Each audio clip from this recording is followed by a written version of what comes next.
अस्सलाम वालेकुम। काम की एक बात।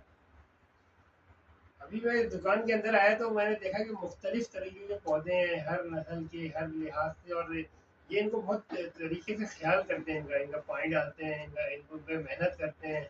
और इनके तको दो में लगे रहते हैं कि इनको अच्छे से अच्छा रखें, सेहतमंद रखें। इसी तरह देखते हुए मुझे अपने वालिदैन के एक आंगन की ज़िंदगी याद आ गई। हम भी ऐसे ही अपने वालिदैन के पौधे हैं। उस वक्त के ज़माने में वो माँ बाप अपनी मेहनत से, बाप हमारा खून पसीने की कमाई से, माँ मेहनत करके रूखा सूखा करके पेट काट दिए, किसी तरीके से हमें संभाल के रखते थे। और इस तरीके से हमें फले फूले और हमारे लिए अच्छे से अच्छा करते रहे कि हमारी अपनी ज़िंदगी में लोग, हम अच्छे से अच्छी जगह सेट हो जाए। जैसे ये पौधे हैं, लोग अच्छे से अच्छी जगह लेके जाते हैं और अपने घर में, बंगले में इनको इज्जत से रखते हैं।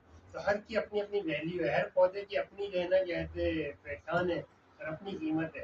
इसी तरह पढ़ लिख के हम भी जैसे जैसे बड़े होते जाते हैं, अपने घरों से निकलते जाते हैं अपने, और वालिदैन आखिर में जो है ना अकेले रह जाते हैं। लेकिन उनको ये खुशी होती है कि ने जो जो पौधे को परवान चढ़ाया, वो कहीं ना कहीं किसी किसी कोने पे जो है ना सेट है, खुश है और अपनी ज़िंदगी में इंजॉय कर रहा है, हरा भरा है।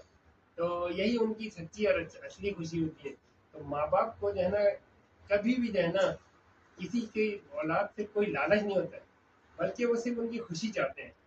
तो अगर जिनके माँ बाप हैं तो वो बहुत खुश नसीब होंगे जो उन्हें खुश रखें, उनकी खिदमत करें। और माँ बाप को कभी सोचने या बोलने का मौका ना दें।